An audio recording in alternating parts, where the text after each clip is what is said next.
కాక దేవుడు ఈరోజు ఏం మాట్లాడుతున్నారంటే ప్రభు దినము ఎలాగొస్తుంది, ప్రభు దినం అంటే ఏంటి అనే విషయాలు మనం నేర్చుకుందాము. దాని ముందు దేవుని ఆరాధిద్దాం.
మహిమ కలుగును గాక.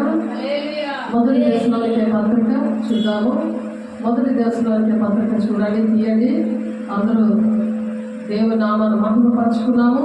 ఇప్పుడు ప్రభు దినము గురించి మనము మాట్లాడుకుంటున్నాము. ప్రభు దినము ఎలా ఉంటుంది అనేది మనం సిద్ధంగా ఉండాలి. పెళ్లి కుమార్తె సంఘముగా అని మనం అనేక సార్లు చెప్పుకుంటున్నాము. ఈ భయంకరమైన దినాల్లో దేవుడు మనల్ని ఆశీర్వదించడానికి మన మంచికి వచ్చి ఉన్నారు కాబట్టి మనం భయముతోనూ ఒడుగుతూనూ దేవుని మాటలు వింటూ సిద్ధపడదాం.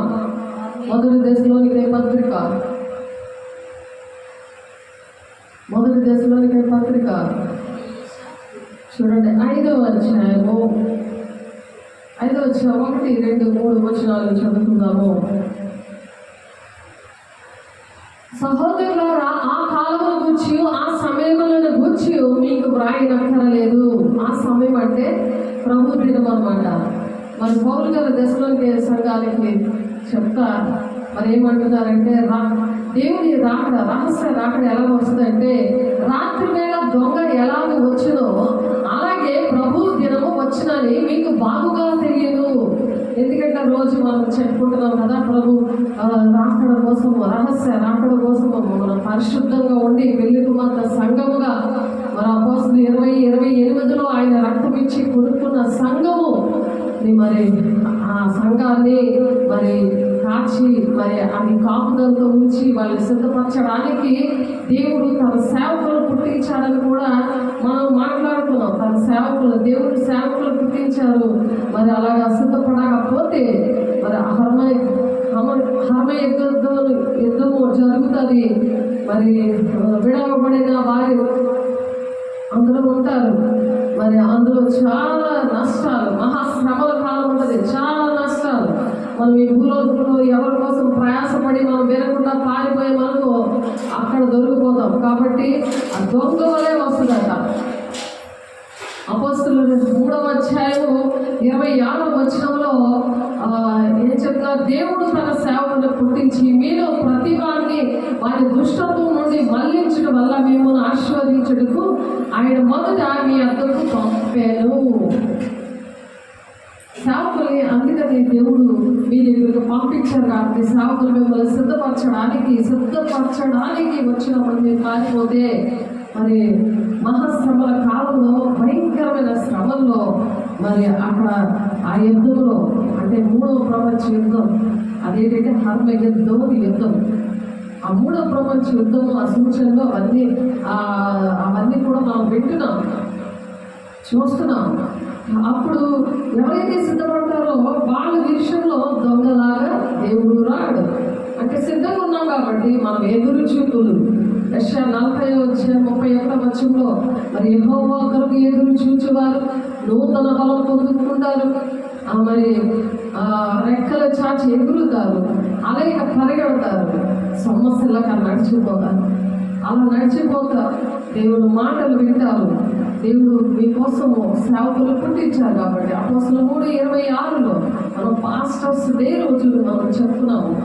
మరి దేవుడు తన సేవకులు పుట్టించి మీరు ప్రతి మంది దుష్టత్వం నుండి మళ్లించడానికి, మిమ్మల్ని ఆశీర్వదించడానికి. ఆశీర్వాదం ఏంటంటే దేవుని రాజ్యంలోనికి రహస్య రాకడలో సిద్ధపరచడమే ఆశీర్వాదము. ఈ భూలోకమైన ఆశీర్వాదాలు మనకు రావు, మనుషులు రావు. నిన్ను వినేకుండా చేస్తున్న దుష్ట శక్తులు ఆ మనుషుల్లో ఉండి నేను బాధ పెడుతున్నప్పుడు వాళ్ళు ఎవరు రారు, నువ్వు కూడా అంత ఉండిపోతావు. కాబట్టి ఆ సహోదరుల ఆ కాలం గురించి, ఆ సమయం గురించి మీకు రాయనక్కర్లేదు. అంటే మీకు రోజు చెప్తున్నాం కాబట్టి మీరు జ్ఞానంతో దేవుడు ఇల్లు అదే మీ దేహం అనే దేవుడు ఆలయాన్ని కట్టుకోమంటున్నాడు దేవుడు. కాబట్టి జ్ఞానవంతులు తన ఇల్లుని చక్కబెట్టుకుంటారు. మనమే ఆయన ఇల్లు, అది వాక్యం. కాబట్టి రాత్రి వేళ ఎలాగ దొంగ వస్తాడో అలాగ ప్రభు దినము వచ్చినది మీకు బాగుగా తెలియదు. ప్రభు దినము ఆ విధంగా వస్తుంది దొంగలాగా. అంటే మనకు తెలుసా దొంగడు వస్తాడని ఇంటికి తెలియదు కదా. అలాగే దేవుడు కూడా సిద్ధపడకుండా ఉన్న వాళ్ళకి దొంగలా వచ్చినట్టు ఉంటుంది. అదే కానీ సిద్ధపడి ఉన్నారనుకో, పెళ్లి కుమార్తె సంఘము సిద్ధపడి ఉందనుకో, ఆయన మన కోసం ప్రాణం పెట్టిన సంఘము సిద్ధంగా ఉంటే ఆయన ఎదురు చూపులే చూస్తుంటారు. దేవుడు ఎప్పుడు వస్తాడు, ఈ భూలోకంలో ఈ ఈ వేదన ఇవన్నీ కూడా నాకు పోతాయి. అక్కడ కన్నీరు ఉండదు, కలత ఉండదు, ఆకలి ఉండదు, దప్పిక ఉండదు. నిత్యము దేవుడితో స్తుతించి ఆరాధిస్తూ అక్కడ దేవుడు మహిమ పరుస్తా దేవుడికి ఇష్టంగా యుగయుగాలు కూడా ఆయనతో ఉంటామని ప్రకటన 21 అధ్యాయం 1, 2, 3 వచనాల్లో ఉంది. అవి కూడా మనం చెప్పుకున్నాం. కాబట్టి లోపల నెమ్మదిగా ఉన్నది, భయమేమి లేదు అని చెప్పుకొని చూడగా లోపల ఏమనుకుంటారు, ఇవి తెలియలేని విషయాలు, ఇవి తెలియవు వాళ్ళకి. వాళ్ళు వినడానికి ఇష్టపడరు, చెప్తున్నా సరే పారిపోతూ ఉంటారు, వినరు. ఆ దుష్టుడు అలా లాక్కొని వెళ్ళిపోతుంటాడు. ఎందుకంటే దేవుడు రాజ్యము వాళ్ళకి తప్పకుండా చేయాలని వాడు పగబట్టి దేవుని పిల్లల చుట్టే గర్జించి సింహంలా తిరుగుతూ ఒక ప్లాన్ గీస్తాడు. నువ్వు వినకుండా ఉంటేనే నువ్వు దేవుని రాజ్యానికి రహస్య రాకుండా నువ్వు సిద్ధపడటానికి ఆ దేవుడు వచ్చినప్పుడు నువ్వు అక్కడ నేను వచ్చకుండా నేను తీసుకెళ్ళిపోతాను అని ఒక ప్లాన్ తీసుకుంటాడు. మనం ఏంటంటే పావు వల్ల వివేకంగా, పావురాల వల్ల నిష్కపటంగా ఉండి దేవుని రాకడానికి సిద్ధపడాలి. అటువంటి ఎదురు చూపులు అనుక్షణము కూడా చూడాలి. చూస్తున్నప్పుడు దొంగలాగా ఆయన రాడు. ఎవరికి దొంగలాగా వస్తాడంటే ఎవరైతే సిద్ధంగా ఉన్నారో వాళ్ళ కోసము దొంగలాగా వస్తాడు. అంటే సడన్ గా వస్తాడు. హార్ట్ అటాక్ ఎలా వస్తుంది, యాక్సిడెంట్ ఎలా జరుగుతుంది, అప్పులోడు ఎలా పేక మీద కత్తిలా వస్తాడు, ఏదైనా సమస్య పేక మీద కత్తిలా ఎలా వస్తుందో అలా సడన్ గా వస్తాడు. దేవుడు రహస్య రాకడలో దొంగలాగా వస్తుంది. కాబట్టి ఇవన్నీ మనం వింటున్నాం. కాబట్టి ప్రభు దినం వచ్చినది మీకు బాగా తెలియని అంటాడు. మనకు బాగా తెలుసు దేవుడు ఎలా వస్తాడు. మనం అందుకే తెలుసుకోవాలి. రోజు కూడా అవి మరి ఆవు ఎలాగైతే అంతా తినేసి ఒక దగ్గర కూర్చొని ఎలా నవ్వుతా కూర్చుంటుందో అది అరిగిలాగా నవ్వుతుంది కదా, అలా రోజు కూడా మనం ఈ విషయాలు చెప్పుకోవాలి. ఎందుకంటే ఏ టైంలో వస్తాడో తెలీదు. అలా పరిశుద్ధంగా ఉండడానికే ప్రార్థన సహవాసం రొట్టెగించడం మనం ఎడతక్క ఉండడానికి కారణం అదే. అప్పుడు సాతానుడు భయం కలుగుతుంది మనల్ని చూసి. మనం అపోస్తలుగా వాడబడతాం. ఏప్రిల్ 1వ వచనంలో ఆ దినవల్ల దేవుడు ప్రవక్తలతో మాట్లాడిన దేవుడు ఈనాడు కూడా మాట్లాడుతున్నాడు, ఆ కార్యాలు చేస్తున్నాడు. చెయ్యాలని సాతానుడు చెప్తా ఉంటాడు. కానీ మన వాక్యం ఎందుకంటే అలా నెరవేర్చుకోవాలి. ఆ ఉదక స్నానం ఎందుకంటే వాక్యం వల్ల ఉదక స్నానంలో మనం ఉదక స్నానం చేసుకోవాలి. ఎందుకంటే దొంగలాగా దేవుడు రాడు, మనకు తెలుసు అని అంటున్నాడు. రాత్రి వేళ దొంగ ఎలా వచ్చినో అలాగ ప్రబోధనం మనకు వచ్చింది బాగా మనకు తెలుసు. కాబట్టి మనం సిద్ధపడుతున్నాం. మనం సిద్ధపడలేని వాళ్ళకి కూడా, ఇంట్లో ఉన్న వాళ్ళకి, ఇరుగు పొరుగు అనేది మన సంఘంలో ఉన్న వాళ్ళకి, సార్వత్రిక సంఘాలకి, కుటుంబాలకి, మన దేశానికి, ప్రపంచానికి మనం తెలియపరచడానికి దేవుడు మనల్ని ఏర్పాటు చేసుకున్నాడు. దేవుడు నామమున స్తోత్రం. పుట్టించి దేవుడు మహిమగా ఉండాలని దేవుడు భూమి దాని ఫలములు ఇచ్చిన దేవుడు మా దేవుడు మిమ్మల్ని ఆశీర్వదిస్తాడని చెప్తున్నాడు. కీర్తనలో 6-7 వచనాలు ఆ ఫలాలు మనకు ఫలాలు కావాలి. ఎండిపోయిన చెట్లా ఉండకూడదు. తెలుసుకొని మరి చిగురించి ఫలాలు ఇచ్చే చెట్టుగా ఉండాలి. అందుకని కీర్తనకారుడు 6-7 వచనంలో భూమి దాని ఫలములు ఇచ్చిన దేవుడు మన దేవుడు మిమ్మల్ని ఆశీర్వదిస్తాడు. మన ఫలవంతంగా ఉండే చెట్టులాగా ఉండాలి. నెబుకద్నెజరు చెప్తాడు ఒక చెట్టు విషయంలో రాజు తన సాక్ష్యాన్ని దానియేలు 4వ వచనంలో చెప్తాడు. కాబట్టి మనం దేవునికి ఇష్టంగా ఆ విధంగా బ్రతకాలి. అతని పేరు నిత్యము నిలిచిన, అతని నామం సూర్యుడు అనంతకాలంగా చికిత్సించుండును. అతనిని బట్టి మనుషులు దీవించబడుదురు.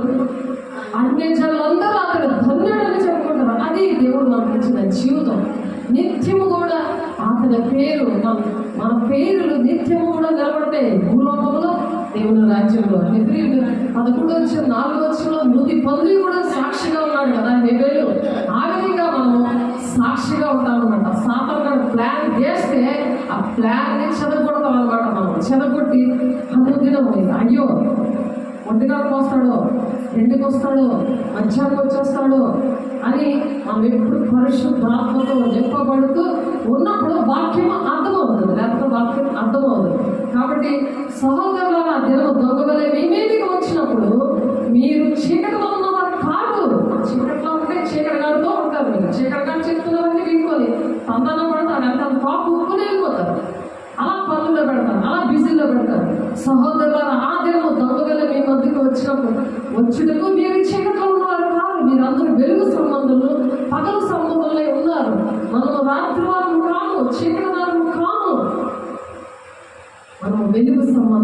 బట్టి దేవుడి మాటలు మనతో మాట్లాడుతుంటే మనకు అర్థం అవుతాయి. చాలా మందికి అర్థం అవట్లేదు, నేను ఏడుస్తున్నాను, నాకు అర్థం అవ్వట్లేదు అని ఏడ్చిన వాళ్ళు చాలా మందిని చూసాం మేము. కాబట్టి మనం వెలుగు సంబంధాలు ఉండాలి. కావున ఇతరుల వల్ల నిద్రపోక వెలుగులోండి మత్తులు కాక ఇందుకు. ఎక్కువ చీకటి సంబంధాలకి మధ్యాహ్నం పడుకుంటారు, రాత్రి పడుకుంటారు, అస్తమానికి నిద్ర వస్తుంది. కాబట్టి వెలుగుగా ఉండమంటున్నాడు. నిద్రపోవారు రాత్రి వేళ నిద్రపోవరు, మత్తుగా ఉండేవారు రాత్రి వేళ మత్తుగా ఉండరు. మనము పగిడి వారమే ఉన్నాము కనుక మత్తులమే ఉండక విశ్వాస ప్రేమలని కవచం విశ్వాసం. దేవుని రాజ్యం మేము వెళ్తాం, దేవుడు మమ్మల్ని ఆశీర్వదిస్తాడు. నేను సాతానుగాడు వల్ల నేను పడదు అని గర్జించి సింహంలాగా ఎవరు మింగుదనా నేను ఆ చుట్టూ తిరుగు ఉన్నా అని చెదగొట్టుకొని అని రోమ 16:20 ఉంటుంది కదా, సమాధానం కట్టండి దేవుడు మీ కాళ్ళ కింద చెదగొట్టండి అంటున్నాడు. అని చెదగొట్టుకొని దేవుడు రాజ్యాన్ని కట్టడానికి దేవుడు ప్రేమ తల్లి ఏడవలకి ప్రేమ వస్తుంది. అప్పుడు అయ్యో నేను తెలియదే, నేను చెప్పాలి, నేను నేర్చుకోవాలి, నేను నడవాలి, ఇంకొకరు నడిపించాలని ఒక జ్ఞానం ఉంటుంది. దాన్ని ప్రేమ అంటారు. ప్రేమ అంటే ముద్దులు పెట్టుకోవడం, కౌగులించుకోవడం, నా తల్లి నా బంగారం అనడం కాదని. దేవుడి బిడ్డ కుటుంబంలో ఉండి మా అమ్మ లేకపోతే బతకలేదు, మా ఆయన లేకపోతే బతకలేదు, మా పిల్లలు లేకపోతే బతకలేదు అని అనుకుంటున్నావా? అది సైతం ప్రేమ అని. ఆ ప్రేమ కాదని. నా తండ్రి చిత్తాన్ని నెరవేర్చడం నా తల్లి సహోదరులు అంటున్నాడు. శరీరానుసారమైన ప్రేమ, శరీరానుసారమైన పిల్లలు నా పిల్లలు కాదు కానీ ఆత్మ సంబంధమైన పిల్లల్ని నా సంతానంగా ఎంచుతాను అంటున్నాడు దేవుడు. ఆ ప్రేమ అన్నమాట ఇది. విశ్వాస ప్రేమలను కవచము, రక్షణ, నిరీక్షణ, శిరస్నానము, రక్షణ, నిరీక్షణ. మనం ఎక్కడికి వెళ్తాము? ఈ భూలోకం నుండి పరలోకంలోకి వెళ్ళాలి. అది ఒక నిరీక్షణ. నేను నీతిగా న్యాయంగా బ్రతకాలి, నేను రక్షించబడాలి. ఎప్పుడు కూడా రక్షణ అనే శిరస్నానం, రక్షణ అనే శిరస్నానము. మరి ఎఫెసీ 4:13 మనం పోరాడినది శరీరంతో కాదు, దురాత్మల సమూహంతో మనం పోరాడుతున్నాం. కాబట్టి శరీరానుసారమైన మనసు మరణానికి దారి తీస్తూ ఉంటుంది. శరీరానుసారులు ధర్మశాస్త్రం లోపడడం, వాళ్ళు లోపడలేదు కదా, తన పెట్టుకుని వెళ్ళిపోదాం, ఏదో నా పని అయిపోయిందిలే, పాట పాడేస్తాను, నేను వెళ్ళిపోతానులే అంటది. శరీరానుసారమైన మనసు అది ధర్మశాస్త్రం లోపడదు. ఎందుకు ధర్మశాస్త్రం లోపడదు? విందు కదా, వింటే లోపడతారు, వినకపోతే ఎలా లోపడతారు? ఎప్పుడు దేవుడి ప్రేమ అంటే తెలుస్తుంది. మనం ఎక్కడ యుగాలు ఉంటాము. దేవుని రాజ్యంలో ఉండాలంటే దేవుని రాజ్యంలో ఉన్నప్పుడు ఆ ధర్మశాస్త్రం మనం లోబడాలి. లోబడంటే దుష్టుని ఎదిరించాడు. మీ అందరూ పారిపోతాడనే సాక్ష్యం మనం విన్నాం. ఆదివారం మనం విన్నాం. ఆ సాతాను మళ్ళీ పట్టుకొని మరి 7ంటిని తేకుండా ఏం చేయాలి? నిద్రపోవారు రాత్రి వేళ నిద్రపోతారట, మత్తుగొండు వారు రాత్రి వేళ మత్తుకుంటారట.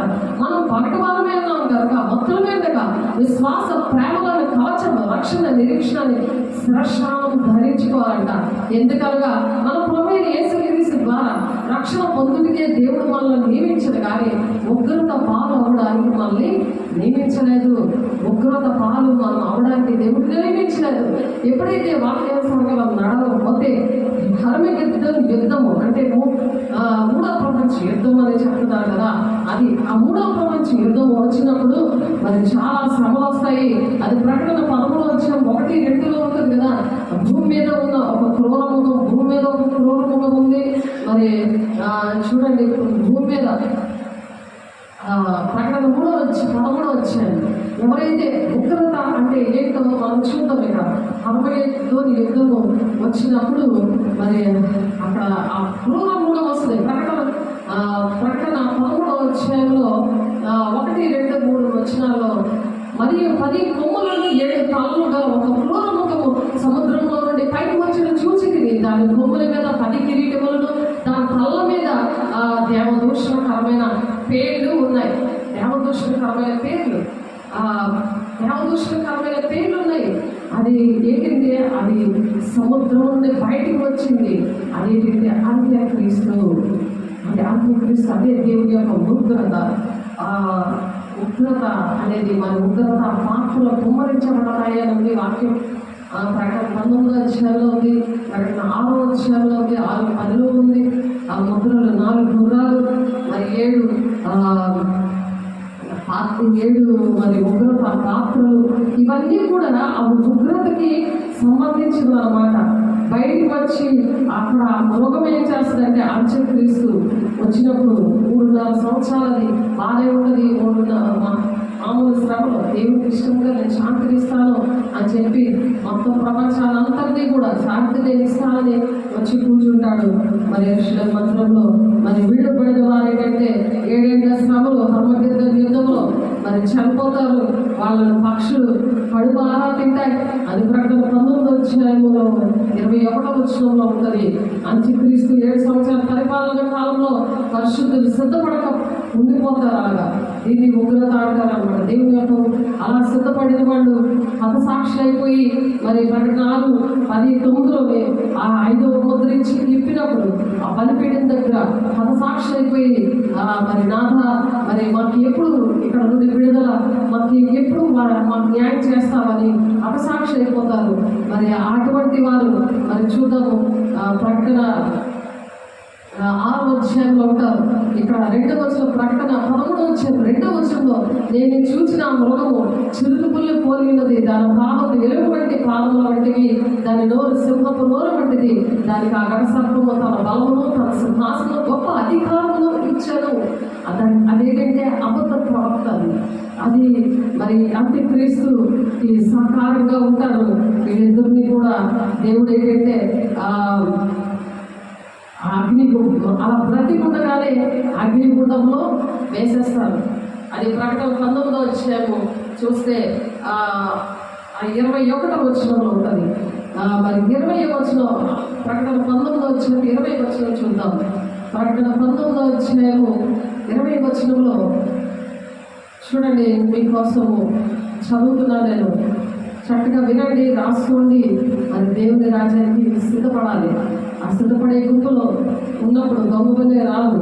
ఆ దినము రాకడ దినము సిద్ధపడాలి. ఒకవేళ సిద్ధపడకపోతే వచ్చే ఉగ్రత ఏంటో అవి మనం ఇప్పుడు మాట్లాడుకుంటున్నాం. కాబట్టి 19వ అధ్యాయం ప్రకటన 20-21 వచనాలు చూస్తుంటే అప్పుడు ఆ మృగము దాని ఎదురు సూచక్రియలు దాని ముద్రను వేయించి కొన్నని వారిని, ఆ మృగము ప్రతిమకు నమస్కారించని వారిని మోసపరిచిన ఆ అబద్ధ ప్రవక్తయు పట్టబడి వారిద్దరూ గంధకంలో మంట అగ్ని గుండంలో ప్రాణములతోనే వేయబడ్డారు. ఆ రెండింటిని కూడా దేవుడు అగ్నిగుండంలో వేస్తారు. కడమవారు గుర్రం మీద కూర్చున్న వారి నోట నుండి వచ్చిన ఖడ్గము చేత వధించబడి వారి మాంసమును పక్షులని కడుపారా తినను. ఎవరైతే మరి దేవుని మాట వినరో, ఎవరైతే సిద్ధపడరో మరి ఆడు ఉగ్రత పాలవుతారని మరి దశలోకి పత్రిక 1 దశలోకి పత్రిక 5వ అధ్యాయము మనము పగటి వారమై ఉన్నాం కాబట్టి మత్తులమై ఉండక విశ్వాస ప్రేమలను కవచము, రక్షణ నిరీక్షణ శిరస్నానము మనం ధరించుకోవాలి. ఒకవేళ ధరించుకోకుండా ఉంటే మరి 9వ వచనంలో ఎందుకనగా మనం ప్రభువైన యేసుక్రీస్తు ద్వారా రక్షణ పొందుడికే దేవుడు మనల్ని పిలిచాడు కానీ ఉగ్రత పాలవడానికి పిలవలేదు. కాబట్టి ఆ పిలుపుకు లోపడకపోతే ఉగ్రత పాలవుతారు.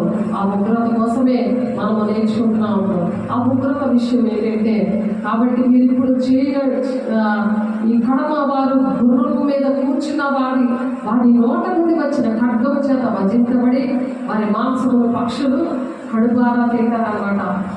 హర్మగెద్దోను యుద్ధము అంటే 3వ ప్రపంచ యుద్ధము జరిగినప్పుడు అందులో చనిపోయిన వారిని మాంసము ఈ పక్షులన్నీ కూడా కడుపారా తింటాయి.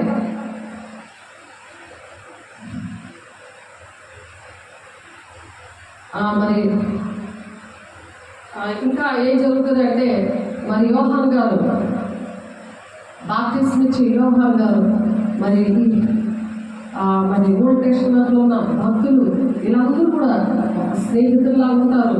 ఇప్పుడు రహస్య రాకడలో ఎవరైతే ఆ దేవుడు మాట విని ఆ రక్షణ నిరీక్షణ శిరస్నానము ప్రేమనే కవచము వేసుకొని అందరికీ దేవుడు మాటలు వాళ్ళు సిద్ధపడి మనం సిద్ధపడి ఇతరులు సిద్ధపరిస్తే ఆ పెళ్లి దేవుడితో రహస్య రాకడలో దేవుడు పరలోకం నుండి బయలుదేరి మధ్యాకాశానికి వచ్చినప్పుడు అక్కడ దేవుడు ఆ మధ్య ఆకాశంలో ఏం జరుగుతుంది, ఆ మధ్య ఆకాశంలో మరి అనేక మంది మరి చనిపోయిన వారు, ఆ మృతులు లేపబడతారు.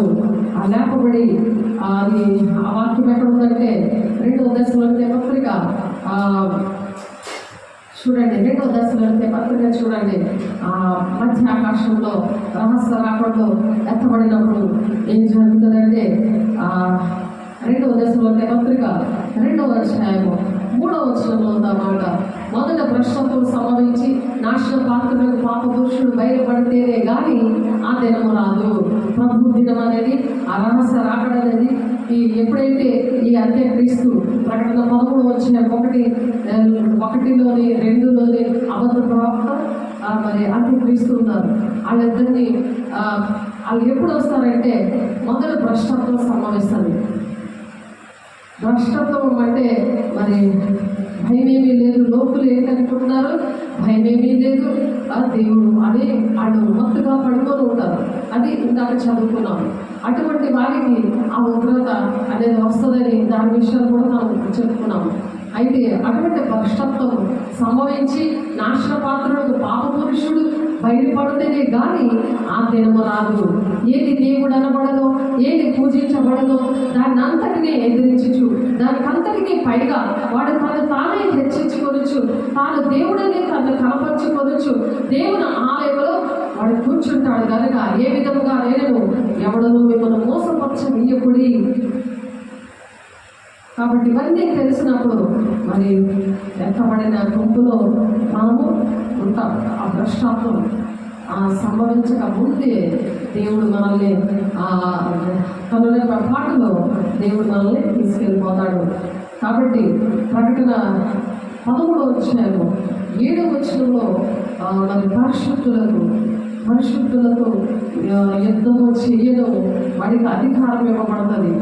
ప్రకటన 11వ అధ్యాయము 7వ వచనంలో మరియు పరిశుద్ధులతో యుద్ధము చేయను, వారిని జయింపను, దానికి అధికారం ఇవ్వబడను, ప్రతి వంశం మీదను, ప్రతి ప్రజల మీదను, ఆయా భాషలో మాట్లాడే వారి మీదను, ప్రతి జనం మీదను అధికారము దానికి ఇవ్వబడింది.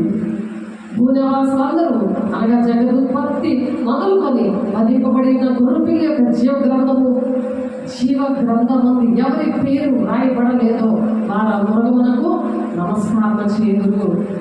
వీళ్ళు ఎవరైతే ఎవరైతే ప్రేమ లేకుండా, దేవుని ప్రేమ లేకుండా, రక్షణ శిరస్నానంతో దేవుడు మాటలు మరి సిద్ధపడి ప్రతి ఒక్కరు కూడా మరి చెప్పలేదో, క్రీస్తు ద్వారా రక్షణ పొందులకే దేవుడు మనల్ని నియమించాడు అని ఆ పిలుపుకు లోపడకపోతే, మరి లోకంలో కలిసిపోతే, రక్షణ పొందుకొని కూడా దేవుని రాజ్యానికి రాకుండా, మరి దేవుని ఆజ్ఞలు పాటించకుండా, కట్టడలు విధులు మరి అవేమీ కూడా దేవుడు మాట వినకుండా ఉన్నప్పుడు ఆ ఉగ్రత పాలైనోడు ఈ మృగానికి నమస్కారం చేస్తారంట. కాబట్టి ఎవడైనా చెవిగలవాడైతే ఇందులో కాక జ్ఞానేంద్రియాలు ఉన్నప్పుడు ఇవి అర్థమవుతాయి. జ్ఞానేంద్రియాలు లేకపోతే ఈ విషయాలు అర్థమవుదు.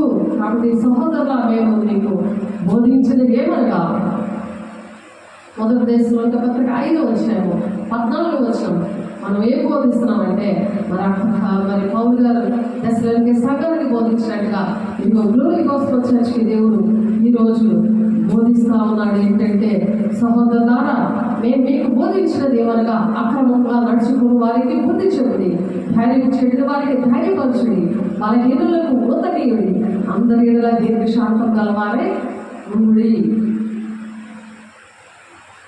కాబట్టి ఆ విధంగా ఉండి దేవుడు రాజ్యాన్ని ఆ విధంగా కట్టాలని దేవుడు ఆశపడుతున్నారు.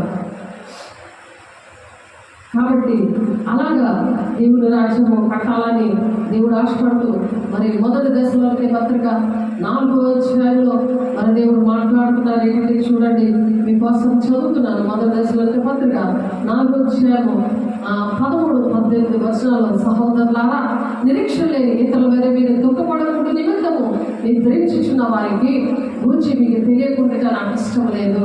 రహస్య రాకడలో మరి నిద్రించారు కదా, మన కుటుంబాల్లో చనిపోయారు కదా, నా బాబు చనిపోయాడు, దేవుడు రాజ్యంలో ఉన్నానని మరి మహిమతో దేవుడు మాట్లాడారు. మరి ధరంపూర్లో ఉన్నప్పుడు, ధరంపూర్లో వాళ్ళ పాపకి మరి చనిపోయిన పరిస్థితుల్లో 3 సంవత్సరాల పాప ఆ విధంగా చనిపోయినప్పుడు చనిపోవడానికి మరి ఆ జ్వరము ఆ విధంగా 3 రోజుల నుండి చాలా భయంకరమైన జ్వరం. ఆ జ్వరము దుష్టుడు పెట్టున్నాడు. మరి 2 గంటల ప్రార్థన చేసుకున్న వాళ్ళందరూ కలిసి అందులో దుష్టుడు ఒక ఆమెలోకి వచ్చి మరి ఆ విధంగా ఆ పిల్లలోనికి అటువంటి జ్వరం అనే చీకటి లోపలికి దూరి ఆ పిల్లలకు మరణం ఏలుబడి చేసేస్తుంది. అటువంటిప్పుడు దేవుడు ఆవిడని రక్షించినప్పుడు బాబు మరి బాబు కనిపించారు వాళ్ళకి. దేవుడు రాజ్యం నుండి మరి ఏసైకి మోషే ఏరి అలా కనబడతారో అలాగా ఏసై ప్రార్థన చేస్తున్నప్పుడు కొండ మీద యాహాను, యాకోబు మరి పేకలు ఆ ముగ్గురు కూడా నీకు గుడారం కడతాం, ముగ్గురికి 3 గుడారాలు కడతామంటే ఆకాశం నుండి మేఘం దిగి వచ్చి మరి ఈయన కుమారుడు, నా ప్రియ కుమారుడు, మరి ఈ మాట వినండి అని చెప్తారు. అలాగా ఆ సిచ్యువేషన్ అలా జరిగిందో అలాగే మరి వాళ్ళకి 3 రోజుల నుండి వాళ్ళ అమ్మకి వాళ్ళ మందికి మరి పాప విషయంలో మరి దేవుడు కార్యాలు చేస్తున్నప్పుడు మరి బాబు వచ్చి 3 రోజుల నుంచి నేను మరి ఆ చీకట్లు వెళ్ళగొట్టడము అటువంటి పరిస్థితుల నుండి దేవుడు విడిపించినప్పుడు అప్పుడు బాబు వచ్చి మాట్లాడాడు. అప్పుడు ఆ నిద్రించిన దేవుడు రాజ్యంలో ఉండి వాడు వచ్చి వాళ్ళతో మాట్లాడాడు. మరి వాళ్ళ చేతులేసి ప్రార్థన చేశాడు. మరి చాలా మరి బాప్తీసం అమ్మించింది కాబట్టి నేను దేవుని రాజ్యంలో ఉన్నాను, అమ్మను విడిచిపెట్టద్దు అని చెప్పి సాక్ష్యం చెప్పాడు. కాబట్టి ఆ నిద్రించుచున్న వారి కోసము మీకు తెలియకుండా నాకు ఇష్టం లేదు అని చెప్పి 1 దశలోని పత్రిక 4వ అధ్యాయంలో మరి పౌలు గారు మాట్లాడతారు. యేసు మృతి పొంది ఆ బిడ్డ వస్తాడంట. అటువంటి వారందరూ దేవుడికి ఇష్టమైన బిడ్డలు, దేవుడికి ఇష్టంగా ఉండి చనిపోయిన బిడ్డలు, వాళ్ళందరూ కూడా మృతులంది నిద్రిస్తున్న బిడ్డలు. మరి వాళ్ళ కోసం తెలియకుండా మీకు ఇష్టం లేదు, మీరు దుఃఖపడకుండా ఉండాలి అని అంటే దుఃఖపడకుండా నిమిత్తము నిద్రించుచున్న వారిని గురించి మీకు తెలియకుండా నాకు ఇష్టం లేదు. యేసు మృతి పొంది తిరిగి లేచినని మనం నమ్మినేడలా అదే ప్రకారం యేసులో నిద్రించిన వారిని దేవుడు ఆయనతో కూడా వెంట పెట్టుకొని వస్తాడంట. ఆ రోజు కూడా దేవదూతలు, దేవుడు, బాబు ఇద్దరు జైకిరణ బాపేరు వెంట పెట్టుకుని వచ్చారు. ఆ రోజు 3 రోజుల నుండి నాకు రెస్ట్ లేక రాత్రి పగులు ప్రార్థన అవి నెలగొట్టడము మంచి నుండి తీసుకొచ్చేసారు. ఒకరి తర్వాత ఒకరు అలా వచ్చినప్పుడు దేవుడు ఆ విధంగా మరి దేవుని బిడ్డను తీసుకొని వచ్చారు. మేము ప్రభు మాటను బట్టి మీకు చెప్పినది ఏమనగా ప్రభు రాకడ వరకు సజీవులమే నిలిచిండే మనము నిద్రించిన వారి కంటే ముందుగా ఆయన సన్నిధి చేరము. వాళ్ళు ముందు వస్తారు, మనము తర్వాత. వాళ్ళందరూ కూడా అప్పుడు ఏం జరుగుతుంది? ఆర్భాటంతోనూ ప్రధానతో శబ్దంతోనూ దేవుని పూలతో పరలోకం నుండి ప్రభు దిగివచ్చును. క్రీస్తునందు మృతులైన వారు మొదట లేదురు. కాబట్టి అనిద్రిస్తున్న వాళ్ళు మొదట లేస్తారు. ఆ మీద సజీవమైన నిలిచింది మనము వారితో కూడా ఏకంగా ప్రభువుని ఎదుర్కొనేటప్పుడు ఆకాశ మండలములకు మేఘముల మీదకి కొనుకోబడతాం. దాన్ని రహస్య రాకడంటాం. మనం సిద్ధంగా ఉంటే దేవుని రాజ్యానికి అభివృద్ధి వెళ్తాం. సిద్ధంగా లేకపోతే ఉగ్రత పాలైనప్పుడు ఏం జరుగుతాయో ఇందాక మనము చూస్తాము. అవన్నీ కూడా ఒకటి రోగము అంత్యక్రీస్తు మరి అబద్ధ ప్రవక్తలు ఏంటంటే అగ్నిగుండంలో ప్రవేశపడతారు. ఎవరైతే హర్మేకతో యుద్ధంలో చనిపోతారు వాళ్ళు పక్షులు తింటాయి. అది ప్రకటన 19 మరి 20-21లో ఉన్నాయి ఈ మాటలు. అలాగే అంత్యక్రీస్తు 7 సంవత్సరాల పరిపాలన కాలంలో పరిశుద్ధులు సిద్ధపడకపోతే మరి సిద్ధపడకుండా మరి వాడి చేతిలో చనిపోయిన వాళ్ళు హతసాక్షి అయిపోయిన వారు ప్రకటన 10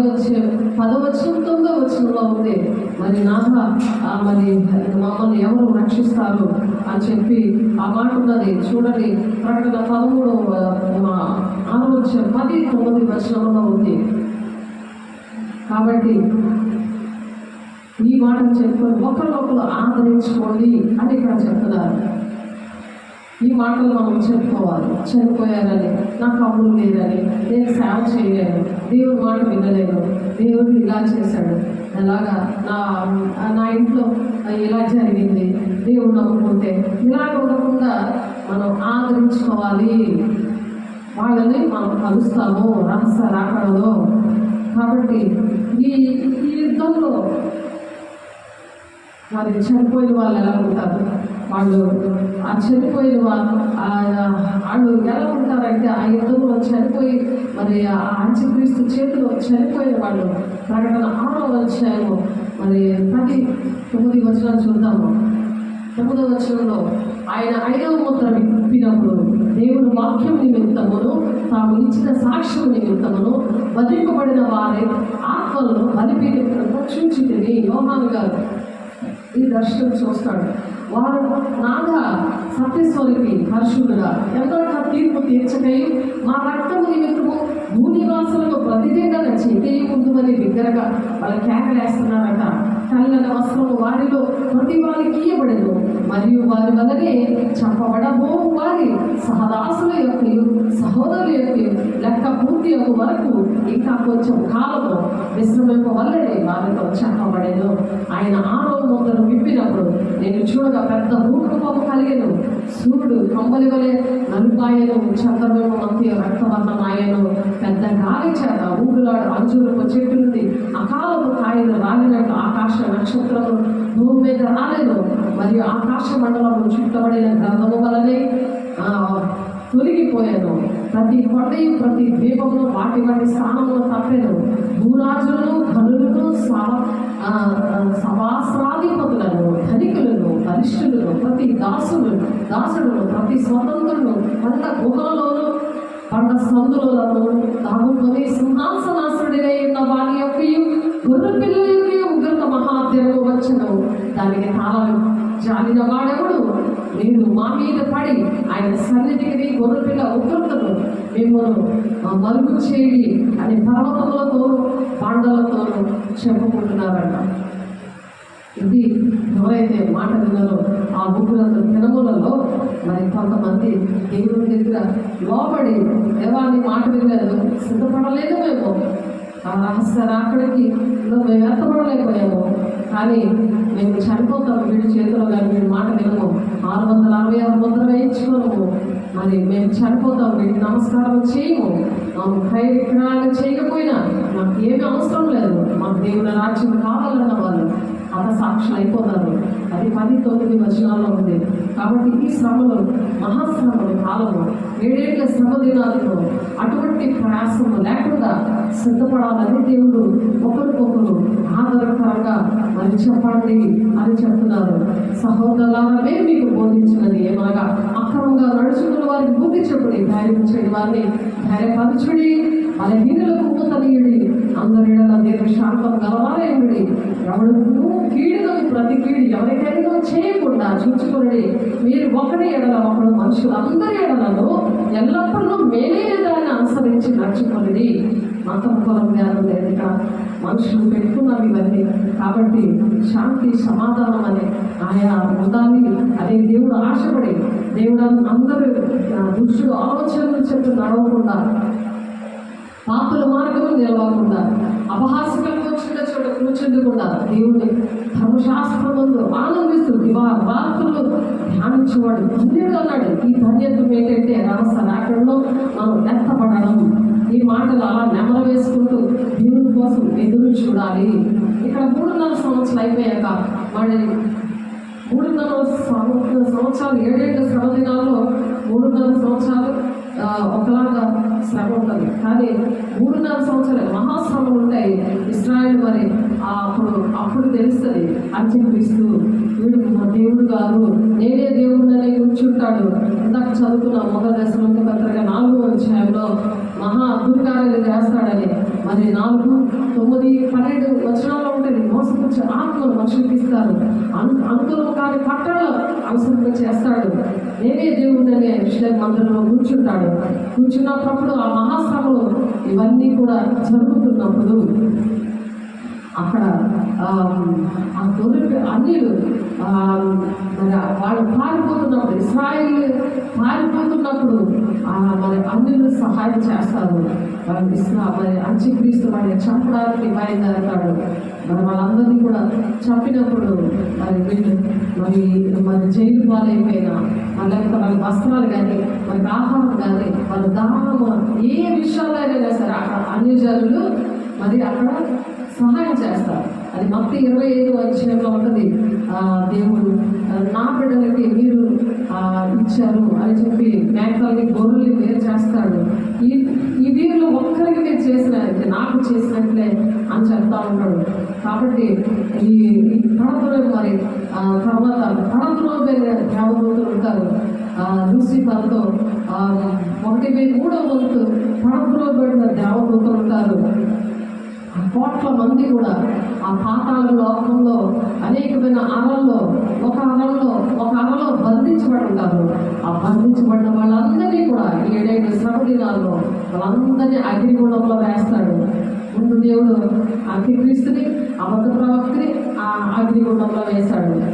అలాగే ఈ పడకుల దేవతలు కూడా మరి అగ్నిగుండంలో వేస్తాడు దేవుడు. మరి ప్రపంచాన్ని మొత్తం కూడా మన పాపాలలో తీసుకెళ్దామని పాపంలో శాపంలో పెంచుతున్న సాతాను, ఈ సాతాన్ని కూడా దేవుడు ఏం చేస్తాడు మరి అలాగా అగ్నిగుండంలో వేస్తాడు. పరలోక రాజ్యము అది ప్రకటన 20వ అధ్యాయము ఉందన్నమాట. చూద్దాము. 20వ అధ్యాయము 2-3 వచనాల్లో అతడు ఆది సర్పమును అనగా అపవాదియు సాతాను అని ఆ ఘట సర్పమును పట్టుకొని 1000 సంవత్సరంలో వారిని బంధించి అగాధములో పడవేసి ఆ 1000 సంవత్సరంలో గడుచు వరకు ఇక జనములను మోసపరచకుండానట్టు అగాధమును మూసి దానికి ముద్ర వేశాడు. అటు పిమ్మట వాడు కొంచెం కాలం విడిచిపెట్టబడవలెను. అంతటా సింహాసనం చూచి తిని వాటి మీద ఆశ్రయుడై ఉంది వారికి విమర్శ చేయడానికి అధికారం ఇవ్వబడెను.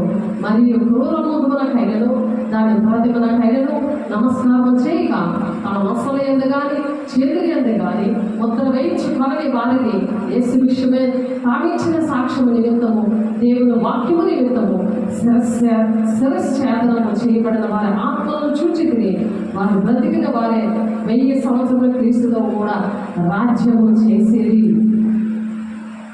అలా 1000 సంవత్సరాలు కూడా రాజ్యం చేశారు. ఎవరైతే మరి శిరఛేదనం చేయబడతారో ఆ క్రూర మృగము ప్రతిముఖ నమస్కారం చేయకుండా మేము చనిపోతాం అన్న వారిని దేవుడు 1000 ఏళ్ల పరిపాలనలో దేవుడు వారిని నేర్చుకుంటాడు. వాళ్ళని మరి ఆ 1000 ఏళ్ల పరిపాలనలో మనం కూడా ఉంటాము. రహస్య రాకడలో మనం సిద్ధపడి మనం దేవుని విషయంలో ప్రయాసపరచు. ప్రభునది మీకు పైవారి అయ్యింది, మీకు బుద్ధి చెప్పు వారిని మన్నన చేసి వారి పనిని బట్టి వారి ప్రేమతో మిక్కిలి ఘనంగా ఎంచాలని దేవుడు చెప్తున్నాడు. మొదటి దశలోనే పత్రిక 5వ వచనంలో ఎవరైతే అలాగే ఎంచుతారో 13, 14 వచనాలు సహోదరులారా మీకు బోధించింది ఏమనగా అక్రమంగా నడుచుకున్న వారికి బుద్ధి చెప్పండి అని ఒకరికొకరు బోధించుకొని సిద్ధంగా ఉండబడుతున్నారు. ధైర్యం చేయడం వాళ్ళు ధైర్యపరచండి అని చెప్తారు. బలహీనలు మోతనేయండి అని చెప్తారు. ఎవరైతే అలా మోతరిస్తారో వాళ్ళు కూడా 1000 సంవత్సరాలు మరి వీళ్ళతో పాటు మరి ఏలడానికి దేవుడు సహాయం చేస్తాడు. ఆ 1000 సంవత్సరంలో గడుచు వరకు కడమ మృతులు బ్రతకలేదు. ఇదిగో మొదటి పునరుత్థానము. ఆ మొదటి పునరుత్థానంలో పాలు గల వారు ధన్యులు పరిశుద్ధులై ఉండురు. వీటి వారి మీద 2వ మరణములకు అధికారం లేదు. 2వ మరణం అంటే నరకం అన్నమాట. ఇంకా మరణం ఉండదు. పునరుత్థానుడయ్యాడు దేవుడు. ఆ పునరుత్థానుడైన దేవుడు చనిపోయి మన కోసం లేచి 3వ దినంలో ఎందుకు లేచి ఆయన ఒక సాక్షిగా దేవుడు ఉన్నాడైతే మనకి పునరుత్థానం అనేది మొదటి పునరుత్థానంలో పాల్గొల వారందరూ ధన్యుడు ఆ ధన్యత్వం మనకి ఇచ్చాడన్నమాట. ఆ ధన్యత్వం ఇచ్చాడు. ఆయన చనిపోయాడు. ఆయన ఎందుకు? మానవాళి రక్షణ కోసం. ఆ పునరుద్ధానం మనకు రెండవ మరణం ఉండదు. అందుకని యుగాలు దేవుడు రాజ్యంలో ఉంటామన్నమాట. అందుకని ఆ పునరుద్ధానంలో పాల్గొనవారు ధన్యులు. పునరుద్ధానులైందురు ఇట్టి వారి మీద రెండవ మరణం అధికారం లేదు. మీరు దేవునికినే క్రీస్తుకు యాజకులే క్రీస్తుతో కూడా 1000 సంవత్సరములు కూడా రాజ్యం వెళ్తారన్నమాట. అందుకని మన మొదటి దశలో పత్రిక 5వ వచనం 14వ వచనం ప్రకారము ప్రతి ఒక్కరికి అక్రమంగా నడవద్దు. క్రమము ఏంటి? దేవుని ఆజ్ఞలేంటి? ఆయన కట్టడలేంటి? ఆయన వీధులేంటి? వాక్యం ఏం చెప్తుంది అది చూసుకొని వాక్యమైన అర్థంలో సరి చేసుకుంటూ దిద్దుబాటు చేసుకుంటూ ప్రార్థన సహవాసంలో గుర్తుకిచ్చడం లేదు. ఎడతెక్కండి మరి మనకి సాతాడికి మనం చూస్తే భయం కలిగేలాగా. మనం పరిశుద్ధంగా ఉన్నప్పుడు సాతాడికి భయం వేస్తుంది. మనం తెలుగు సంబంధంగా ఉండి ఉన్నప్పుడు అపస్తులుగా దేవుడు వాడుకుంటాడు, ప్రవక్తలుగా వాడుకుంటాడు. దేవుడిచ్చిన పిలుపు నాకు ఎఫెసీయులు 4:13 పరిశుద్ధులు సంపూర్ణులు అవ్వాలంటే, క్రీస్తు శరీరం క్షేమాభివృద్ధి జరగాలి అంటే దేవుడు కొందరిని అపస్తులు కాదు, ప్రవక్తలు కాదు, ఉపదేశకులు కాదు, కాపులు కాదు, బోధకులుగా ఉపదేశకులు కాదు నియమించాడు. ఆ పిలుపు దర్శనం బట్టి నన్ను 8 సంవత్సరాలు దేవుడు ప్రాక్టికల్గా నేర్పించారు నాకు.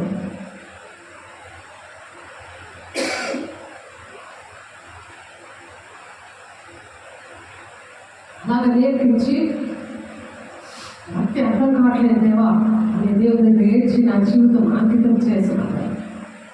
దేవుడు నేర్పించాను. కానీ దాని ముందు నాకు తెలియదు ఈ విషయాలు. నాకు ప్రకటన గ్రంథం అంటే చాలా ఇష్టం. ఎందుకంటే దేవుడు మనల్ని పుట్టించింది భూలోకంలో ఉండబడాలి కాదు, యుగాలు దేవునితో ఉండడానికి. అందుకే ప్రకటన 1:3 దాన్ని చదివి మరి దాన్ని కైకొనవాడు ధన్యుడు అని ఉంది. అందుకే మనం కైకొనాలి, చదవడమే కాదు.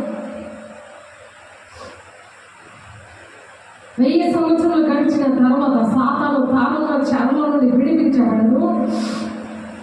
భూమి 4 దిశలయుండు జనములను లెక్కకు సముద్రపు ఇసుక వలె ఉన్న గోగు మామూలను వారిని మోసపరిచి వారిని వ్యర్థములకు పోగు చేయడమే వాడు బయలుదేరతాడు. 1000 సంవత్సరాలు అయిన తర్వాత మళ్ళా దేవుడు దాన్ని వాడిని విడిపిస్తే వాడికి అప్పటికీ కూడా మారవలసి రాకపోతే ఈ గోగు మామూలుని దేవుడు విడిపిస్తాడు. వాళ్ళతో యుద్ధము చేస్తాడు.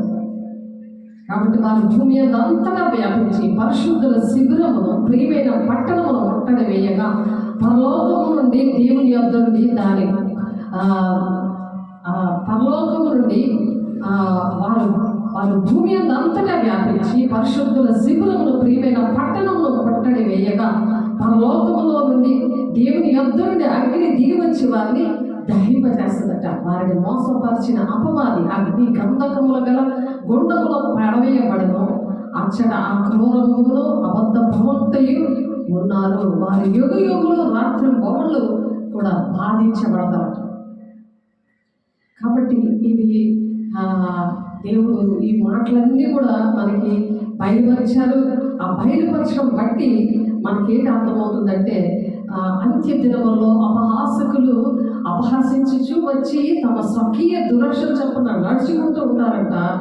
మరి ఇది ఎక్కడ ఉందంటే పేతురు రాసిన 2 పేతురు 3వ వచనంలో ఆయన రాకడలో కూర్చిన వాగ్దానం ఏమాయను పితరులు నిద్రించినది మొదలుకొని సమస్తమును సృష్టి ఆరంభమున్నట్టే నిలిచి ఉన్నది అని చెప్పుదురని మొదట మనం తెలుసుకోవాలన్నమాట. ఎలాగంటే చూడండి, ప్రకటన 3వ అధ్యాయం, ప్రకటన 2 పేతురు 3వ అధ్యాయంలో మాట ఉన్నది. చూడండి, 3వ అధ్యాయంలో మాట ఉంది. ఎలాగగా పూర్వం నుండి ఆకాశం నుండి నీవు నీళ్ళలో నుండి నీళ్ళ వల్ల సమకూర్చబడిన భూమియు దేవుని వాక్యం వల్ల కలిగినవి వారి బుద్ధిపూర్వకంగా మర్చిపోతారట. ఈ దినాల్లో బుద్ధిపూర్వకంగా మరి మర్చిపోతారట. మర్చిపోయి ఆ నీళ్ళ వల్ల అప్పుడు లోకము నీటి వరదలు మునిగి నశించను. అయితే ఇప్పుడున్న ఆకాశము భూమియు భక్తిహీనుల తీర్పును నాశనము జరుగు దినము వరకు అగ్ని కొరకు నిల్వ చేయబడినవే అదే వాక్యం వలన భద్రము చేయబడి ఉన్నది. అందుకని మనం ఎలా ఉండాలి? 2వ వచనంలో ఉంది ఆ మాట, పరిశుద్ధ ప్రవక్తల చేత పూర్వమందు పలకబడిన మాటలను ప్రభైన రక్షకుడు మీ అపోస్తుల ద్వారా ఇచ్చిన ఆజ్ఞను మీరు జ్ఞాపకం చేసుకోవాలని విషయములు మీకు జ్ఞాపకం చేసి నిర్మలమైన మీ మనస్సులను రేపుచున్నాము అంటున్నాడు పౌలు. ఇక్కడ పేతురు గారు 2వ పత్రిక 3వ అధ్యాయంలో పేతురు గారు చెప్తున్నారు, మరి అయితే ఇప్పుడున్న ఆకాశము భూమి భక్తిహీనుల తీర్పును నాశనమును జరుగు దినము వరకు అగ్ని కొరకు నిలువ చేయబడినవే అదే వాక్యం వల్ల భద్రము చేయబడినది. ప్రియులారా, ఒక సంగతి మర్చిపోకడి, అనగా ప్రభు దృష్టికి ఒక దినము 1000 దినముల వలెను, 1000 సంవత్సరములు ఒక దినము వలె ఉన్నాయి. ఒక దినం వలె ఉంది. కాబట్టి ఎప్పుడు ఆయన దొంగ వలె వస్తాడో ఒక దినము అంటే రేపే వచ్చేయచ్చు. 1000 సంవత్సరాలు ఒక దినంలా ఉంది. కాబట్టి మనం సిద్ధపడాలి. అందరూ ఏమనుకుంటున్నారంటే ఎప్పుడునో చెప్తున్నారు కదా, అని ఎలా వస్తాడో దేవుడు అంత ఉంటేనే అని అనుకుంటున్నారు. అలా కోసము దేవుడు ఏం పెడుతున్నారంటే ఇక్కడ పేతురు గారు మాట్లాడుతున్నారు, కొందరు ఆలస్యమని ఎంచుకున్నట్టు ప్రభు తన వాగ్దానం గురించి ఆలస్యం చేయవాడు కాడు, కానీ ఎవడూ నశింపవల్లని నిశ్చయింపక అందరూ మారుమాసం పొందవల్లని కోరొచ్చు మీ ఎడల దీర్ఘశాంతం గలవాడై ఉన్నాడు. దేవుడు దీర్ఘశాంతం కలిగి ఉన్నాడు. ఎందుకంటే ఏ ఒక్కరూ నశించుకోవడం దేవుడికి ఇష్టం లేదు. ఇష్టం లేక దేవుడు మరి మాటలు చెప్తున్నారు. ప్రియులారా, ఒక సంగతి మర్చిపోకడి, ఏమనగా ప్రభు దృష్టికి ఒక దినము 1000 సంవత్సరములు మరియు 1000 సంవత్సరంలో ఒక దినము వల్లే ఉన్నది.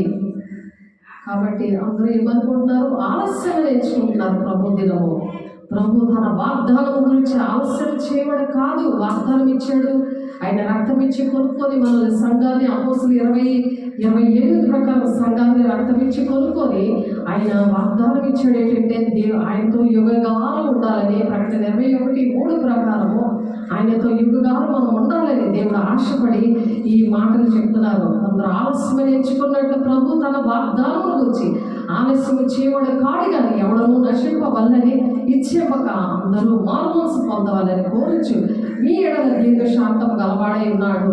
అయితే ప్రభు దినము దొంగ వలె వచ్చినట్లు వచ్చును. ఆ దినమున ఆకాశంలో మహాధ్వనితో గతించిపోవును, పంచభూతములు వికటమైన వేండ్రముతో లయమైపోవును, భూమి దాని మీద ఉన్న కృత్యములను కాలిపోతాయి.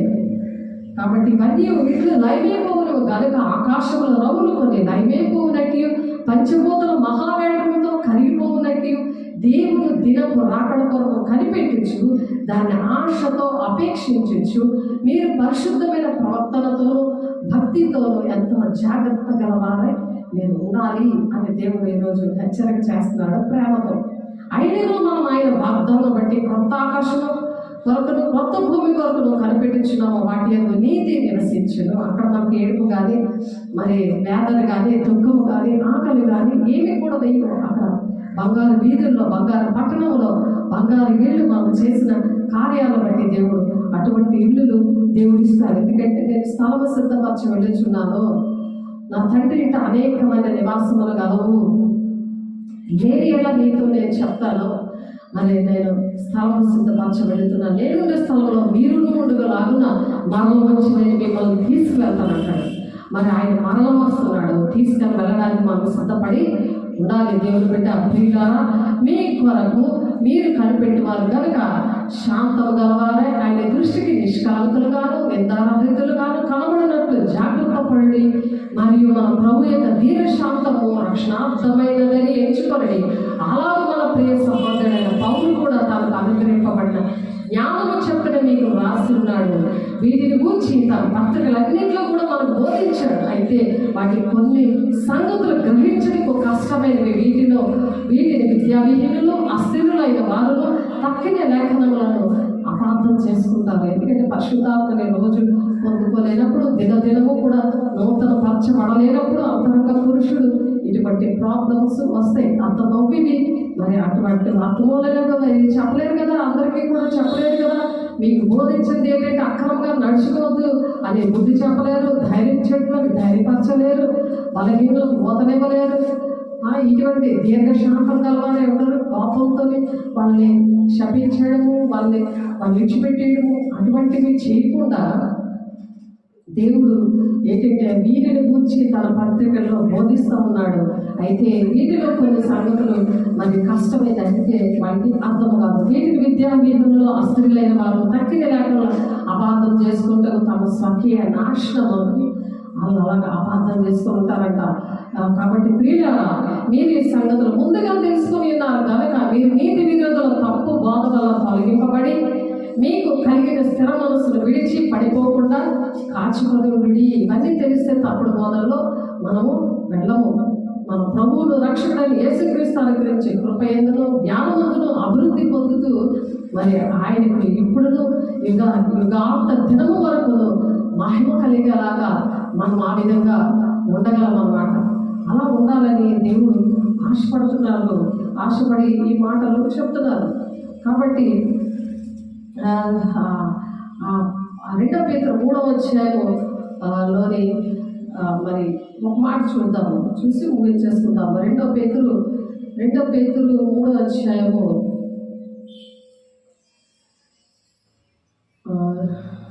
ఇప్పుడు అంతా కూడా మనం చదివాము. 2 Pétero 3వ అధ్యాయంలో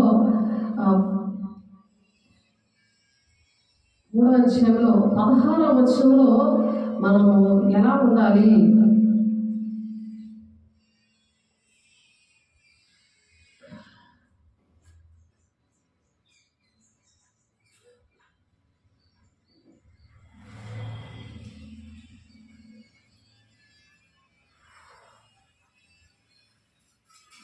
ఎప్పుడైతే మనం అలా సిద్ధపడతామో 2 Pétero 1వ అధ్యాయం 8వ వచనంలో ఇవి మీకు కలిగి విస్తరించిన అవి మన ప్రభువైన యేసుక్రీస్తుని కూర్చిన అనుభవ జ్ఞాన విషయంలో మిమ్మల్ని సోమరులైనను నిష్ఫలైనను కాకుండా చేస్తారట.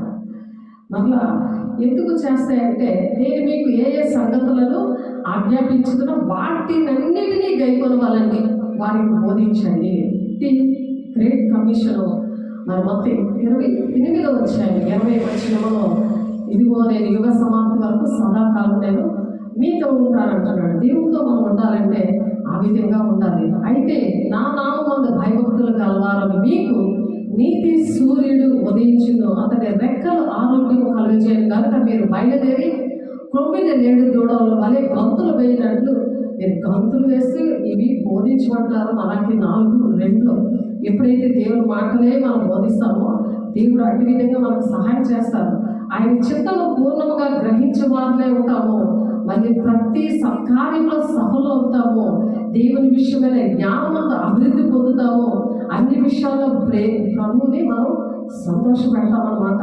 ఎప్పుడైతే వాక్యానుసారంగా మనం నడుస్తామో పరిశుద్ధాత్మ పొందుకొని మన దేవుడి అనుదినము కూడా మనం నూతన పరచబడతాము. అలా నూతన పరచబడినప్పుడు దేవుడు 2 కొరింథీ 4:16 ఉంటుంది కదా, మేము ఆధారపడము, ఎవరైనా మనం మోసం చేసినా, ఎవరైనా మనం బాధ పెట్టినా, బాధపరిచినా దూరంగా ఉంచుతాను అంటున్నాడు దేవుడు. అలా బాధ పెట్టినా సరే మనం ఆధారపడము. మా బాహ్య పురుషుడు కృషించుచున్నాను, అంతరంగ పురుషుడు దినదినము నూతన పరచబడతా ఉంటాడు. అలా నూతన పరచబడుతున్నప్పుడు మరి తండ్రి చిత్తం ఏంటి, ఆయన చిత్తము పూర్ణంగా గ్రహించవాలని ఉంటాం అనమాట. ఇది కొలస్సీ 1:10 వచనంలో ఉంది. ప్రతి సత్కార్యంలో సఫలం అవుతాము, దేవుని విషయమైన జ్ఞానంలో అభివృద్ధి పొందుతాము, అన్ని విషయాలు కూడా ప్రభువుని సంతోషపెడతాం. అలా సంతోషపెట్టాలని దేవుడు ఆశపడి ఈ మాటలు చెప్తారు. ప్రేమ కలిగి సత్యము చెప్పచ్చు, క్రీస్తు వలె ఉండటకు మనం అన్ని విషయంలో అలా ఎదగాలని ఎఫెసీ పత్రిక 4:15 ప్రకారం మనం అలా ఎదిగినప్పుడు దేవుడు సహాయం చేస్తాడంట. ఆ విధంగా దేవుడు దీవించాలని ఆశీర్వదించాలని దేవుడు ఈ మాటలు చెప్తారు. అలాగా ఆశీర్వాదం అలాగ ఆశీర్వదించబడకపోతే ఇప్పుడు మత్తయి 24 వచ్చే 25 వచనాల్లో అబద్ధపు క్రీస్తులు అబద్ధపు ప్రవక్తలు వచ్చే సాధ్యమైతే ఏర్పరచబడిన వారిని సహితము మోసపరచుటకే గొప్ప సూచక్రియలు మహత్కార్యాలు చేస్తారు. అలా చేశారు. 3.5 సంవత్సరంలో విడవబడిన సంఘము ఉండిపోతే ఎవరైతే విడవబడ్డారో వాళ్ళ విషయంలో అది జరిగిందని మనం ఇందాక చూసాం. అలా జరిగినప్పుడు వాళ్ళు హతసాక్షులు అయిపోతారు వాళ్ళు. కాబట్టి ఇవి నేను చాలామంది ఇటువంటివి గ్రహించలేకుండా ఉంటున్నారు. కాబట్టి అవి గ్రహించాలంటే అయితే నా ముందు భయభక్తులు గలవారు మీకు భయము భక్తి అంటే వాక్యం చదవాలి, ప్రార్థన చేసుకోవాలి. మరి 2 కొరింథీ 4:16 ప్రకారము ప్రతి దినం కూడా మనం నూతన పరచబడాలి. మనం అంతరంగ పురుషుడు దినదినము నూతన పరచబడినప్పుడు దేవుడు మరి ఆయన భయభక్తులు గలవారిగా మనం ఉంటాము. నీతి సూర్యుడు మన మీద ఉదయిస్తాడు. అతని రెక్కల ఆరోగ్యం కలుగు చేస్తే ఆరోగ్యం వస్తుంది. ఆరోగ్యంగా ఉంటారు అన్నమాట దేవుని బిడ్డలు. ఆరోగ్యం వచ్చిన తర్వాత అతని రెక్కల ఆరోగ్యం ఏం చేస్తుంది? కృపిని దేవుడు వలె గంతులు వేస్తూ మనము దేవుని పని చేయగలము. మరి యుగాంతము వరకు మరి ఈ విషయాలన్నీ కూడా మహిమకరంగా ఉంటాయి. యుగాంతము అంటే 3వ ప్రపంచ యుద్ధం, అది యుగాంతం. ఈ యుగాంతం వరకు కూడా దేవుడు ఆ విధంగా తోడై నడిపిస్తాడు. మరి రహస్య రాకడలో మనల్ని దేవుని రాజ్యానికి తీసుకెళ్ళడానికి మధ్యాకాశంకి ఆయన బోర ఊదినప్పుడు ఆ జ్ఞానేంద్రియాలు మనకి పని చేస్తాయి. కాబట్టి మరి నిందారహితులుగా మనం ఉంది దీర్ఘ శాంతముతో దేవుని కోసము ఆ క్రొత్త భూమి కొరకు క్రొత్త ఆకాశం కోసం మనం కనిపెట్టే వారిగా ఉంటామని ఆ వాగ్దానము మన పట్ల ఆ ప్రభు దినం విషయంలో కనిపెడతామని మరి 2 పేతురు 3:12-13 వచనాలలో ఉంది. ఇది దేవుని దినం రాకడ కొరకు కనిపెట్టచ్చు, దాని ఆశతో అపేక్షించచ్చు మీరు పరిశుద్ధమైన ప్రవర్తనతోనూ భక్తితోనూ ఎంత జాగ్రత్త గలవారే ఉండండి. ఆయనను మనం ఆయన వాగ్దానం బట్టి క్రొత్త ఆకాశంలో కొరకును కొత్త భూమి కొరకును కనిపెట్టుచున్నాము. వాటి యందు నీతి నివసించును. కాబట్టి ఆ సాతాను తండ్రి కుమార పరిశుద్ధాత్మ దేవుడు ఎలాగో ఇక్కడ సాతాను అబద్ధ క్రీస్తు, అంత్యక్రీస్తు, అబద్ధ ప్రవక్త ఈ ముగ్గురు కూడా చనిపోతారు. చనిపోతే అక్కడ మనం నీతి నివసిస్తుంది. అక్కడ ఆ క్రొత్త ఆకాశం క్రొత్త భూమిలో మనం ఉంటాము. యోగాలు దేవుడి మాటలు దీవించును గాక.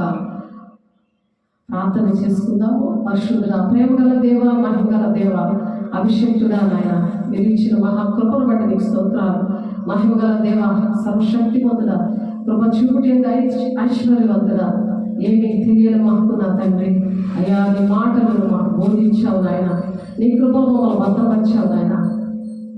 అయా తండ్రి, రహస్య రాకడలో మేము నా తండ్రి నేను ఎత్తబడే గుంపుగా పెరుగుమంత సంఘముతో నాయన మరి నాయన అయ్యా నాయన పాత నిబంధన భక్తులందరూ కూడా ఆ పెళ్లి విందుకు వస్తారని చెప్తున్నా ప్రభా. ఆ పెళ్లి విందులో స్నేహితులుగా మన బాప్తిస్మిచ్చే యోహాను ఆదాము దగ్గర నుంచి అయా తండ్రి నాయన అయా అబ్రహాం గారు, దావీదు గారు, ప్రతి ఒక్కరు కూడా నాయన ఆయా భక్తులందరూ కూడా నాయన స్నేహితులుగా వస్తారు. మరి సంఘము నా తండ్రి ఆయా కొత్త నిబంధన సంఘము నేను ఎంతగానో ప్రేమించి ప్రభా అయా నీ భార్యగా స్వీకరించడానికి ప్రకటన 1:13 ప్రకారం నాయన మమ్మల్ని సిద్ధపరచడానికి ఇష్టపడతారు ప్రభా. ఎవరికి కూడా అటువంటి విలువ లేదు ప్రభా. అయా మరి జయించి వారు నా సింహాసనం మీద కూర్చుండబెడతాను, నా కుడి పక్క నా కూర్చోబెడతాను అంటున్నాను నాయన. అటువంటి భాగ్యము నాయన ఎందుకు నాయన చేతులెత్తిన బిడ్డలందరికీ దయచేయండి. నీ మహిమతో నింపండి, నీ అభిషేకంతో నింపండి ప్రభా. ప్రతి ఆటంకాలు వేస్తున్నాలో కాల్చండి నా తండ్రి. నీ మహిమగల సింహాసనం మీద ప్రభా నాయన కూర్చుండబెడతానని ఆ వాగ్దానం మా పట్ల నెరవేర్చి ప్రభు తెలుగు మాత సంఘముగా మమ్మల్ని సిద్ధపరిచిన విధానం బట్టి నీకే వందనాలు స్తోత్రాలు చెల్లిస్తూ యేసే పరిశుద్ధ నామములో నీ అభిషేకంతో నాయన కొరతలేని ఆత్మతో నింపి వాక్యానుసారంగా నడిచి నీ సాక్షులుగా నిలబెట్టుకుంటున్నందుకు సిద్ధపడే సంఘముగా నాయన మీరు అయా మీరు నాయన ప్రేమించినందుకు వందనాలు స్తోత్రాలు చెల్లిస్తూ యేసయ్య పరిశుద్ధ నామములో బ్రతిమలాడి వేడుకుంటున్నాము తండ్రి. ఆమేన్. తండ్రి యొక్క దీవెన, కుమారుని యొక్క కృప, పరిశుద్ధాత్మ యొక్క నిత్య సహవాసము మన చేతులు ఎదురు బిడ్డలకి, సిద్ధపడుతున్న బిడ్డలకి, ఇంకా మన రక్షణ పొందుకోవడానికి ఆశపడుతున్న బిడ్డలకి సదాకాలము తోడేమని నడిపించిన గాక. ఆమేన్. దేవునికి మహిమ కలుగును గాక. God bless. దేవుడు మిమ్మల్ని దీవించి ఆశీర్వదించును గాక. ఆమేన్.